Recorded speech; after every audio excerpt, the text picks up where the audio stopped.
Hello. So I've gotten questions a lot about two things. One is a toilet and one is a sink. So I don't have either in my van, and a lot of people just can't get past that. So let me address that. Toilet. Toilets take up a lot of space. So I have nothing against toilets. That's great. I use one, but it takes up a lot of space, and vans are super tight to start with. And we have a lot of gear, and we have a lot of other stuff, when you're trying to live in it, boy, there's just space is incredibly limited. So there's always a bathroom nearby. Either we're staying in an RV park, and there's a beautiful bathroom with showers and that kind of thing. We're staying at a snow park, and there's usually a pit toilet there. That's fine, and they supply it with toilet paper and all that wonderful stuff. If we're just truly boondocking, then we can just use the forest. So in case you haven't noticed, I'm a backpacker. So backpackers are incredibly used to nothing. So backpackers sleep on hard, cold ground. They use the forest all the time. So a van is like a four-star hotel. It's got a soft bed. It's got a way to chill food. Wow, you can cook food inside of it. Oh my God. So there are other backpackers who built vans. There's a guy named Lint who built a really nice van, and I'll leave the link for that up above me. And then there's also a guy named Alex Hanold, which is like the premier climber, and he has a van very similar to this, and I'll leave a link up above that too. So you don't need a toilet per se.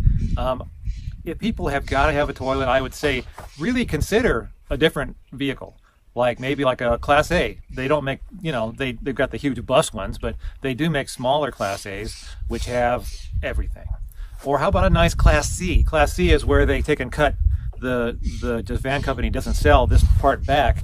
They just sell the cab and the chassis to a company that will basically build a box, and a big box, and that's got everything in it. It's got showers and toilets and hot water, and it's got a way to just heat the van, which this van doesn't have. So we have a little electric heater, so if we're in an RV park, we can always keep the place warm. So if it's cold, we don't boondock. We go to an RV park. So Class C is going to have all those things, and if that's too much money for you, then how about a used Class C?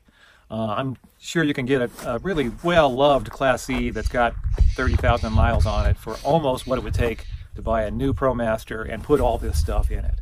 And then the 2 months that it takes, or 3 months, to put in a shower and a toilet and a sink and plumbing and hot water and a propane tank and all that stuff.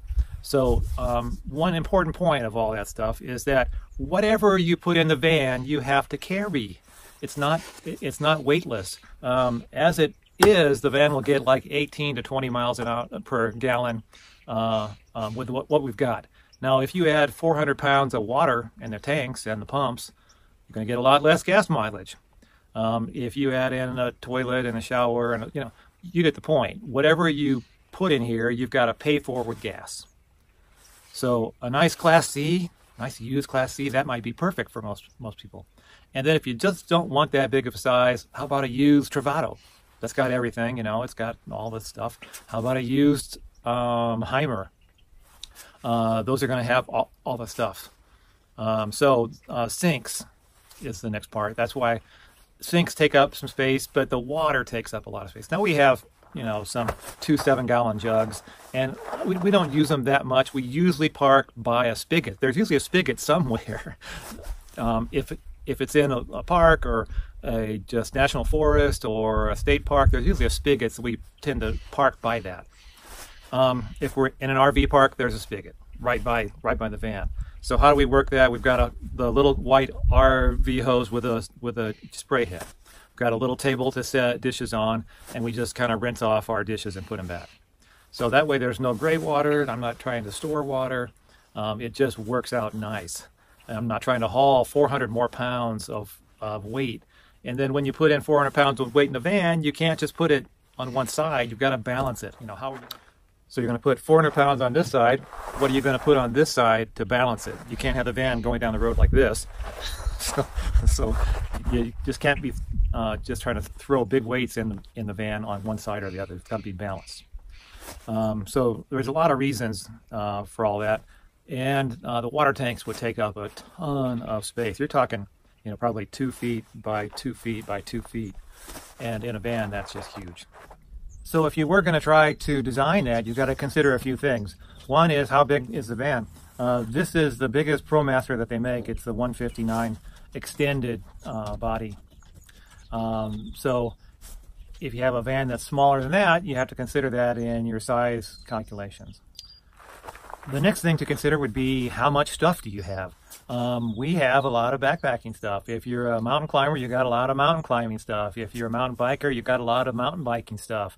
So all that stuff takes up cubic feet inside the van, and that's hard to get around. There's only so much cubic feet. So one consideration is, what's most important to you? Is all of your backpacking stuff more important than a toilet? Backpacking stuff I use all the time. Toilet I use 5 minutes a day. So you kind of got to weigh that stuff. What's most important to you could also be, in what kind of bed do you want? My wife does not want a 4-inch foam pad ever. So that's pretty clear. She wants a regular bed. And if you've seen how much she supports me on my hikes, she's going to get whatever she wants. So you got to figure out which things are the most important. Backpacking taught me some good things, and that there's what you need and there's what you want. People need, they need warmth, they need food, they need water, shelter. What people want is a big thing. So wants and needs are two different things. So I tried to make this van as to fulfill our needs as much as possible. So let me just go around and show you a little bit of different aspects of the van that you would consider if you were thinking of putting in anything of value. So we'll just start by going around the back and see where I can save volume here. Well, let me see. This is all backpacking stuff. This is not, jeans and t-shirts and stuff. This is all about tents and that kind of stuff. This side is all backpacking stuff and a ladder back there. This is the little hose that we use to wash dishes with. Here I've got a shower tent, which we use when we're boondocking, and then this is basically laundry, where we have a laundry bag and soap and that kind of thing. But there's really no more room back in there to put anything. All that's taken up with electronics. Big thick bed, which my wife loves, and a foam pad on top of that.